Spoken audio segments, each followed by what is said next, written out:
Hey everyone, welcome back to another edition of Smart Money Minutes. I'm Devin Peterson with ProAlpha Capital. Today we're going to be talking about when you should or should not take points to lower your rate. So to start, we're going to define by what a point is. A point is 1% of your loan amount paid up front to buy down the rate essentially. When deciding to or not to take the points, the only math that matters is your break even. Your break even months equals the cost of points divided by your monthly savings. Let's hop over to the whiteboard and dive into it together. So here what we have, simply expressed, is our break-even in months equation. Break-even in months equals our cost of points. Today, we're going to use a simple loan amount example of $400,000. We know that 1% or 1 point of $400,000 equals $4,000.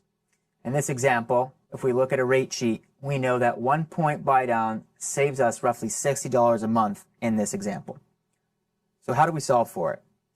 We take our estimated amount of points expressed as dollars and we divide it into our expressed monthly savings.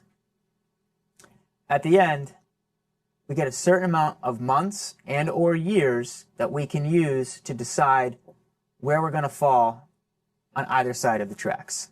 Depending on what you want to do with the property over time will help you make this decision. If you plan to hold the property longer than 5.5 years or hold that note for longer than 5.5 years, taking your points is a considerable option. If you know that you're either going to sell, refinance that property before the 5.5 years, not taking the points is probably in your best interest.